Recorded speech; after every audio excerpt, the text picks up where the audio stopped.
जय माता की। आप सभी का हमारे YouTube चैनल जय माता की पर बहुत बहुत स्वागत है। आज हम गणपति जी की आराधना करेंगे। गणपति जी की विघ्नहर्ता सभी जानते हैं, विघ्नहर्ता हैं, सभी बिगड़े कामों को बनाने वाले हैं। और अभी गणेश चतुर्थी का व्रत आने वाला है और गणपति जी के आराधना करने का समय आने वाला है 10 दिन।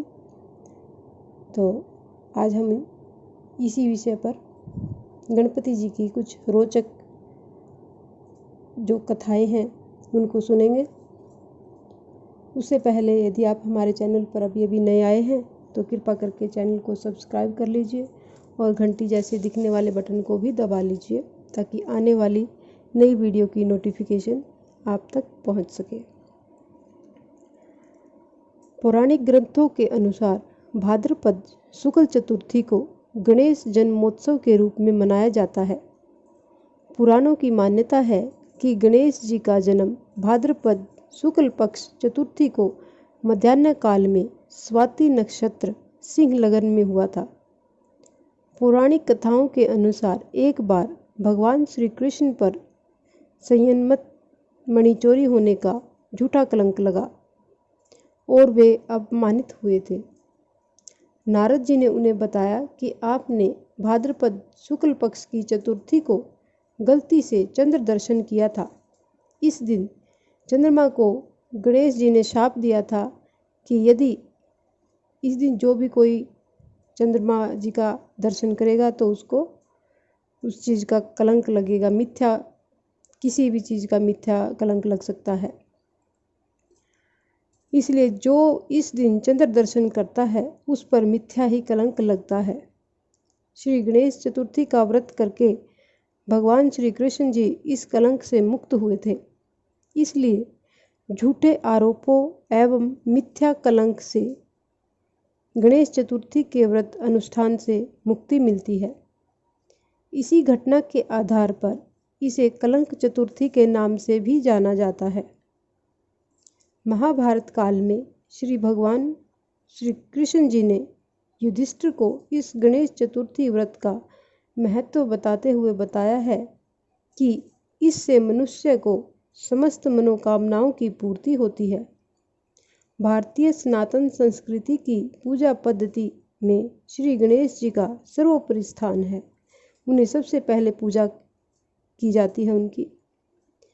इन्हें विद्या बुद्धि के प्रदाता, विघ्न विनाशक, मंगलकारी, सिद्धिदायक, समृद्धिदायक, शक्ति और सम्मान के प्रदायक माना गया है। भाद्रपद की इस चतुर्थी को गणेश जी का प्रकट उत्सव मनाने के कारण अनेकों भक्त इस तिथि को विशेष महत्व से मनाते हैं। संपूर्ण विधि विधान से गणपति जी की अर्चना विशेष रूप से पुण्य प्रदान करने वाली कही गई है। सनातन धर्म के सभी धार्मिक अनुष्ठानों में गणपति जी को प्रथम पूज्य देव कहा गया है। यानी सबसे पहले कोई भी शुभ कार्य, कोई भी पूजा पाठ अगर हम करते हैं तो सबसे पहले गणपति जी की पूजा की जाती है, उसके बाद सभी काम शुरू किए जाते हैं। किसी भी धार्मिक सत्कर्म अनुष्ठान के आरंभ में उत्तम से उत्तम और साधारण से साधारण कार्य में भी गणपति जी का स्मरण एवं पूजन किया जाता है। इनके पूजन के बिना कोई भी मांगलिक कार्य शुरू नहीं होता। सनातन ग्रंथों में भी गणपति जी की पूजा का सर्वप्रथम विधान किया गया है। गण का अर्थ है वर्ग या समूह और ईश का अर्थ है स्वामी। शिव गणों एवं देवगणों के स्वामी होने के कारण इन्हें गणेश कहा जाता है। गणेश चतुर्थी के पावन पर्व के अवसर पर श्री गणेश जी की बड़ी बड़ी सुंदर प्रतिमाओं को स्थापित करके उनकी 9 दिन तक आराधना की जाती है। गणपति जी की अर्चना से अंतःकरण से सात्विक एवं सद्वृत्तियों का उदय होता है। इन्हें सद्बुद्धि का जनक कहा गया है। दुर्बुद्धि तथा हृदय की मलिनता से ही मनुष्य निकृष्ट कर्मों से निमग्न होकर पाप का भागी बनता है और दुखों को प्राप्त होता है। हृदय में विद्यमान सात्विक प्रवृत्तियां ही मनुष्य के जीवन में आनंद एवं शाश्वत शांति का संचार करती हैं। गणपति स्तोत्र में भगवान श्री गणेश जी का स्तवन करते हुए कहा गया है कि ओम नमो विघ्न विनाशाय सर्व सौभाग्य प्रदायिने दुष्टारिष्ट विनाशाय पराय परमात्मने, अर्थात सभी प्रकार के सुख प्रदान करने वाले विघ्नों के नाशक गणपति जी को नमन है। जो मानसिक दुख कलेश दुर्बुद्धि का विनाश करने वाले हैं, उस भगवान श्री गणेश जी को नमन है।